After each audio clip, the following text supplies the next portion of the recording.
to the entertaining Talkin' Sports. What is going on, football fans? Back at it with another New York Giants video. Well, this is more NFL related, and this being with Anthony Castonzo of the Indianapolis Colts. But before I get into it, just wanted to let you guys know that tonight I'll probably go live to discuss some of the things that happened today for a call-in show. So hopefully I see you guys there. I'm trying to go live as much as I can.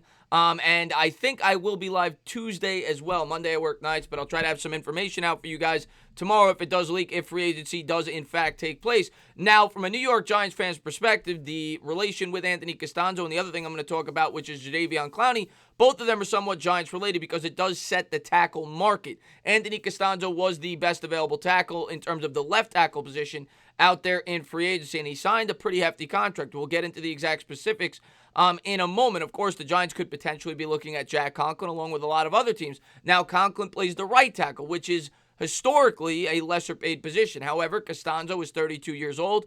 Conklin being 25, that is a huge difference in age. I would expect Conklin to get paid more than Castonzo. Now, the Colts had a lot of salary cap space last year. Matter of fact, they had the most in the league and decided not to spend all of it. And I think this was a big reason. They saw players like Castonzo that were going to be free agents, and they wanted to save some money to bring him back, along with potentially make some other acquisitions. Of course, they could very well be interested in bringing in Phillip Rivers to play the quarterback. They could try to bring in another weapon via the wide receiver.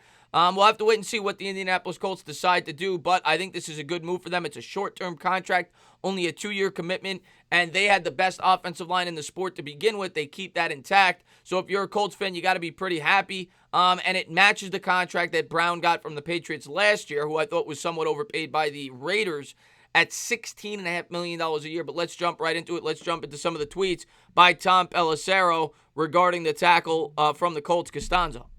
The Colts are signing left tackle Anthony Castonzo to a 2-year, $33 million contract extension, source said. So that sets the market there at the offensive tackle position for the other free agents. Bulaga, I would assume, would go for a little bit less. I think Castonzo's a little bit more accomplished, but Bulaga would probably expect to get somewhere in that area, probably $14-15 million. I don't know. We're going to have to wait and see how free agency plays out, but this is the first domino to fall in the tackle market. This then broke down the salary. The $16.5 million averages matches what Trent Brown got in free agency last year. As we wrote here, the offensive line market, among others, will be lucrative. And it certainly will be. And I've said time and time again, I expect Conklin, who's far and away the most attractive option due to age and talent, is going to get close to 20. And if you see Castonzo getting 16.5, expect Conklin to expect at least 18 to 20. And obviously a much longer-term contract. Castonzo, because of his age, only received a 2-year contract, but still a very good deal for the left tackle. And then finally, I wanted to talk about the news regarding Jadaveon Clowney. Rumors come out that the New York Giants could be very interested in bringing in Jadaveon Clowney. They've been one of the few teams that have been heavily linked to him, along with the Indianapolis Colts. The Colts, of course, with all the cap space they have, could use a pass rusher.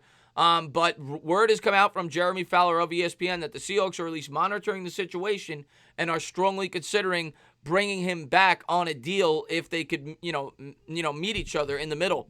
Seahawks are making attempts to keep two big defensive pieces, defensive end Jadaveon Clowney and defensive tackle Reed, per sources.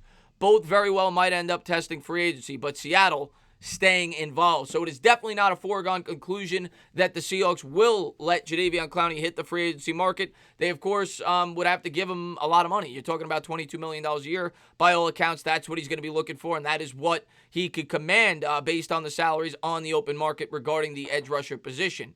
We'll see if the Seahawks are, in fact, interested in bringing him back. If he's not back with the Seahawks, I would think that the New York Giants could potentially be heavily involved. But with Castonzo signing that deal with the Indianapolis Colts, expect everything else to fall in place at the tackle market. I would expect Bulaga to command about 13 or 14, maybe 15. And like I said from the start, I expect Conklin to get at least 18 to possibly $20 million. We're going to have to wait and see how it all plays out, though, guys. As always, if you liked what you watched, please subscribe. Drop a comment. Maybe give me a little thumbs up. Cheers.